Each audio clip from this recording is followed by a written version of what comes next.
Good morning, this is Jay from Gulfport, Mississippi. It's Sunday, June 7th, 2020. Tropical Storm Christopher is going by the house, so if you hear any thunder, that's outside. That means you can't work outside, can't work on the boat, so it's a good time to come in and do this video I've been wanting to do for a long time. I'm going to call it Catch More Trout. Now, I'm going to be talking about a new method. None of the components in this method are probably new, maybe new to some people or one component. I think it's the way I've put them together that's going to be the wrinkle of this particular video. Now let me tell you, this video was made specifically for a fly fishing friend of mine named Dale, but I decided to make it more general since I'm going to post it on YouTube. Dale and I are a couple of very old guys who fly fish. We meet in Montana or someplace every year with a bunch of other guys, and we've been fly fishing since 1962, fishing together. It gets a point when you get to be our age that we've done all the beautiful fly casting, you know, that you want to do. And when you're in a drift boat and you're going down a river, you can cast 300, 400, 500, 600 casts a day. 3-4 days of that and the old elbows and wrists and shoulders start to give out. So that's the reason I developed this method, or this next stage of this method, to allow us old guys not to have to go through that. Now, what I'm going to do is, like I say, it's not new, but for me, it's been an evolution that goes back, and so that you'll more fully appreciate what it's coming to and what you're going to be able to do with the advantages of it. I'm going to talk a little bit about the evolution and have to take you back and through it and show you my growth stages and how they came in small steps and lead me to what I am today. So let's jump all the way back to the end of World War II. Standard tackle was pretty much like this: bamboo or steel rods, knuckle buckets, bait casting reels, braided lines for the most part, braided cotton, braided Dacron lines for the most part. And then we come out of the 40s into the 50s with the advent of fiberglass, and fiberglass was a major game changer. So we started getting fiberglass rods. Now, the fly fishing purist, classic fly fishing purist fraternity, they got upset about fiberglass rods. They're made of plastic, and what about the great old bamboo? But they're always getting upset about everything. So anyways, fiberglass rods came along, and the GIs from Europe brought back the spinning reels, the early spinning reels from France that didn't backlash, and you were able to fish and not get backlash and cast longer distance. This was a game changer too. So going into the early 50s and up to the mid 50s, fiberglass rods that American manufacturers were doing, and spinning reels. And the better spinning reels came out of DAM in Germany, Abu in Sweden, Garcia Mitchell. The standard became the Mitchell 300 to 302, the Quick 220, the Zebco Cardinal series, and manufacturers, South Bend, Shakespeare, and everybody in this country started picking up on them. Fiberglass migrated into fly rods, and the next evolution in fly fishing was plastic lines or synthetic lines, which replaced the greased silk. Well, the purists got upset. And then the catgut leaders, carefully tied and balanced, were replaced with extruded monofilament, nylon, plastic leaders. They got upset again. Of course, the fishing kept getting better and more people kept adopting it, but the purists were still complaining. So it got to we're going into leaving the late 50s and into the 60s. Your standard trout fishing rod became something about, and a light bass fishing rod too, became something fiberglass about like this, with maybe a Shakespeare or a South Bend on it, 6.5 feet. And things stayed pretty much that way until, about the mid-60s. Now, if you were a real tackle nut and you spent some pretty good money on your tackle, the best way you could go back in those days was to have one of these Fenwick glass blanks. Now, they took fiberglass, did thin wall high modulus fiberglass called S-glass and E-glass, and they changed the game. They actually made some very quality products out of the fiberglass right here. Everybody else was still using standard fiberglass, rods like this, about 8.5 foot long. The standard reel became the Pfluger 1492s and 1494s. If you were really styling as a fly fisherman, you were fishing a Fenwick rod with maybe a Scientific Angler or an Orvis or a Hardy reel on it. And if you were a conventional fisherman, your rig would have been the Fenwick with a Zebco Cardinal 4. Things stayed pretty much the same for a few years. Then the Japanese entered our market in the late 60s. They came in with a game changer. They came in with these small, light, high precision aluminum reels with lots of ball bearings and lots of smooth actions and the skirted spool.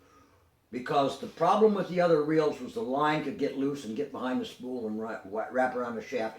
And they came out with a skirted spool. Shimano, Daiwa. That was a game changer. Just a very short time later, Daiwa upped the odds again and started giving us trout fishermen these. These weren't reels anymore. These were jewelry. Beautiful little light reels. And the only thing like this up until that time was the Alcedo Micron out of Italy, which only could be bought by Abercrombie and Fitch, and they were tremendously expensive, and these sold for $15. So that changed that, and then the very best thing that you did then was started ending up with some real nice glass. All glass was getting better with these little light reels on it, which allowed you to fish light line, 2, 3, 4, 5, and 6 pound test very effectively. Things stayed pretty much that way for a while, and then the next evolution took place. Let me tell you, step aside right here, because I got to put another avenue on this boulevard of a story. In the mid-1970s, I met a guy that Dale and the other guys would know as Bill Miller. Bill Miller was a vice president of a large company that had an outdoor division. He handled the outdoor division. He was a fly fisherman. We made friends. He went to Browning. He's the guy who brought the world the pack raft and the water walker inflatables to fly fishing. He went to Browning in Utah to sell them some product, and he came back and he called me to his office, and Browning was just getting ready to introduce a premium line of rods to compete with Eddie Bauer and Abercrombie and Fitch and Scientific Anglers. In the world of glass, the door that Fenwick opened was picked up by Scientific Anglers, whose blanks were made by Philipson, and Winston Rod Company in San Francisco, who were making super thin, high modulus, S-glass fiberglass blanks that were beautiful and doing things that regular fiberglass wouldn't do. He came back with two 8.5 foot, two-piece blanks that they were going to test to come out with a series of rods called the Diana. And they gave them to him. And he called me in and he says, I have this group called the Oxalotl Society. I'm the head honcho. I'd like you to make me a nice custom fly rod on this and put my name and, you know, custom rod wrap and everything like that on it. Which I did. It became the very first custom rod in the Oxalotl Society. But he gave me the second one. Now, I already had several 8.5, 9 foot for 4, 5, and 6 weight standard trout rods. I didn't need another one as nice as Diana was. So I got this idea. I'm fishing these little reels. I'm doing some stream fishing with salmon eggs and little lures and things like that, but I'm also fishing a lot of lakes from the bank where you'd like to get out and cast a little bit farther. So I took that Diana in 1977 and I built this. An 8.5 foot spinning rod made on a fly rod blank with a fly rod reel seat, extremely lightweight. And Gutabrod Company, who manufactured materials for rod wrappers, also made these light steel flex type guides that Fenwick used. They were up the road from my house, and I bought threads and things from them. And I put those lightweight flexible guides on, and I have fished this rod since 1977. It's okay on the stream for floating salmon eggs and power bait and little lures and split shot and everything on the stream.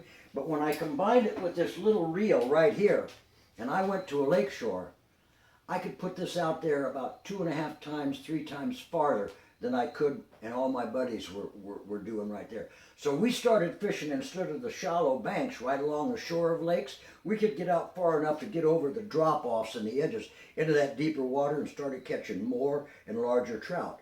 And that stayed this way for a long time until my buddies started wanting one of these long sticks. They called them noodles at first. They made a lot of fun of me till they saw that they worked. So what I did, since we weren't going to spend the kind of money for Fenwick blanks and Browning blanks and Scientific Angler blanks, just to make a little 4-pound test trout rod, I started going down, and you can do this same thing. Either go to a Goodwill or someplace like that and buy just any old fly rod that you want. Get you some guides, order some guides online. Go down here at the end of the fly rod reel seat and cut it off, and take part of a reel, end of a reel seat off of an old busted up spinning rod and cut it off and put some tape on it and jam it in there so you've got a handle back here, and now you've got a handle like that. And make yourself one of these long rods, again, for throwing salmon eggs, worms, power bait, things like that at the lake. And you can also fish the streams. I did that one. I had a couple of broken rods laying around. I was able to do some ferro work up here and splice them together. I made another one, so now I had rods for my buddies, and I had rods I could loan out. In fact, I'm in the middle, which I'll talk to you about in just a minute, of making another one from a busted fly rod that I had laying around for a couple of years. And I started work on it, and I'll finish up, but I'll talk to you in a minute about that. So this was working great, except it had two drawbacks. If you want to fish from a rod holder on the bank of a lake, and you're fishing, again, power bait, worms, something like that, you want a little bit of slack in the line, so you use a sliding egg sinker so they don't pick up any weight and feel weight like a split shot on their jaw like this. You want them to run a little bit so you can get that bait in there before it comes taut. But if you wanted to leave a lot of slack and you're sitting on a lake and you open up the bail of a spinning reel, wind can come along and blow a bird's nest off of it. So you have to keep that closed. And if you're trying to drift fish down a little river or a stream, and you're fishing like this, and you're coming down and you're fishing like this, if you want to let some extra line out to go with a good long float, you had to come down and open the bail and feed the line out. And then if you got bit, you had to come up, get a hold, get one crank on the line, close your bail to get on the reel. That was a problem with this, even these nice little spinning, but these spinning reels were great. Then all of a sudden, I discovered these. All right, this isn't nothing more than a cheap Zebco, one of those push-button type reels that they put on a little pole for Snoopy poles for kids, and the Zebco 33 and 444s. It's turned upside down. It's a cone reel, comes off here, carries about 165 yards, a 4-pound test, but the line comes out straight, and you just click that, and you're in free spool. You click it again, and you're locked up, or you take half a turn on the reel, and you're locked up. Now, you can set your line in the rod holder, just click this trigger, you're in free spool, let that fish pick that bait up and run as long as you want, and then just pick it up, squeeze the trigger, comes taut, lift, stick, you're on the reel. And if you're drift fishing in a stream, all you do is cast up like this, stay in free spool, control your line with your left hand. As you start to extend your drift down here, just let it go. As soon as you're going as far as you want to, give it a click, crank, you're on the reel. Worked great. I fish them with 4-pound test line.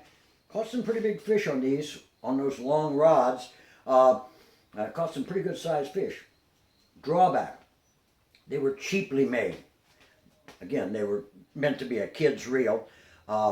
Very slow, about a 1.5, 2 to 1 retrieve. So if you did have a line a long way out there, you had a little bit of cranking to do to make some room. And they didn't have much of a drag on them.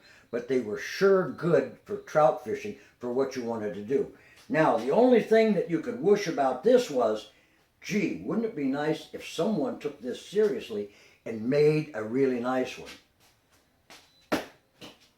Well, they must have heard me after 15 years of bitching, because Zebco finally made a premium one that sells for about $25. Ball bearings, good drag, 5 to 1 gear ratio on it, high speed, very well made. And so now all the drawbacks of that cheap reel and all the pluses of having that reel come straight off the line works really well. Now, you can take this reel, put it back on any one of these rods, and you'd have a great rod. But I want to go lake fishing way up in Montana, and I want a lake where I can cover, I'm going to a lake where I really want to cover a lot of area way back from the bank. I want to cover the bank all the way back out to the deep drop off. Spey rods, great big 12, 13, 14 foot two-handed rods, throwing big heavy lines, have gotten real popular with guys going for distance. But for a while, they make a rod called a switch rod. They only run 10, 10.5 feet. They're balanced for just 5 and 6 weight trout line type of rods, but they have a handle that goes on the bottom, so you can either fish them like a regular fly rod, or you can put this handle on, and they become like a mini spey rod. And this one from Shakespeare was $39, and it's 10.5 feet.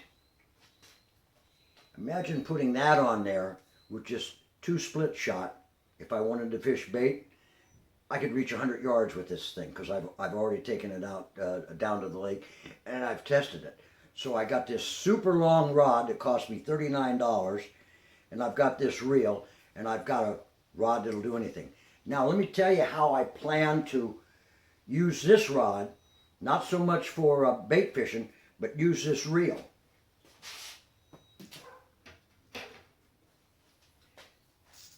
Remember this rod I told you that I'm working on right now? It was a 9-foot 2-piece for a 5. It was busted in the middle. I've got it down now. It's about 8.5 feet. I'm going to put the guides on it, and I'm going to fish flies with this rod. I'm going to fish the method called a bobber, a thingamabobber, or fly fishermen purists call them strike indicators, but it's really nothing more than a bobber. And then behind it, I'll fish either, at the other end of the bobber, I'll either fish little dries, or I'll fish nymphs, or I'll hang streamers underneath there. Now, it's no secret to guys that have been trout fishing lakes for a long time that you could take any spinning rod and use one of these cast-a-bubbles, put on a little bit of water, about 5 foot a leader out the back, tie on any fly, a dry or a little nymph, and flip it out in a lake. Pull it till the line comes straight and taut, and watch this as a strike indicator or a bobber, and fish flies off of a rod. So that reel and this, and either a cast-a-bubble from the top, or if I wanted to fish down low, one of these thingamabobber floats. And I think I'm going to be able to fish flies actually more effectively than I was fishing with the fly rod. Now, in a drift boat, the fly rod has an advantage if you had a fly fisherman and a spin fisherman going down the river in a boat. A fly fisherman completes his drift right down here through his drift. And when he's ready to recast, all he has to do is just one back cast, change direction, and one forecast like that. 30, 40, 50 foot cast. Put it right down the channel and go again. One cast, back, lay it down like that. A spin fisherman in the back of the boat, fishing conventional spinning gear, can't yank a line out of the water and do that. So he has to reel all the way in, then make another cast, close, and drift fish. With this long rod, I won't have to do that. With this long rod, I believe I'll just simply be able to strip out some line right here, do a high pickup, and then bass fishing what we call a flip. Just come up like this, swing back just a little bit, flip upstream, lay it down, and drift down like this. So I think that will give me a pretty good advantage for long drifts right there without wasting a lot of time cranking a spinning reel. The other thing is, in fly fishing, when you're doing this drift back from the bank, if you have significant current between you and the bank, that heavy fly line lays out on the water like this, and the water comes along and pushes against it, creates a belly called drag, and it actually makes the fly start to whip and drift unnaturally, and you don't get bit when a fly is dragging like that. So the whole time that you're casting on a nice long float, you're making what's called minge. You're throwing some slack back upstream, so you're extending your fly in the time it's floating at a natural current. I'll have 4-pound, 6-pound test monofilament. I won't have that drag problem, and I'll have this long rod to lift that line off the water, so I'll be able to run my line from my tip right down to my strike indicator and walk that down. And if I'm in a particularly good slot that I want to stay in, all I have to do is come downstream like this, reach down, trip the trigger, let the line go like this, and send that bobber right on down as far as I can still see it, right down that little channel or right down that little rip that I'm going to do. And if I do get bit a long way down there, go on the reel, I can either drift down to him, have the guide run the boat down, drift down to him like this, or I've got a 5-to-1 pickup ratio to do. So this is a combination now, I guess you'd say it's come full circle between spinning and fly fishing. I just thought of something. I think I'll call it spiffing. Yeah, spin and fly fishing. That's good. That's called spiffing. Anyways, Dale, that's the new method. If you want to try this the next time we're together, if you don't want to build one, let me know. I'll bring a rig for you. I'm going to be using it this summer. I hope you've enjoyed this video. If you have and you try this out, let me know. Drop me a line. Shoot me a text there through the Facebook page, or leave me a comment. Tell your friends about it. I really enjoyed doing it for you. Like I say, it's still storming outside. Might be a good time to go ahead and put some guides on this one right here. Take it easy, tight lines, and good fishing.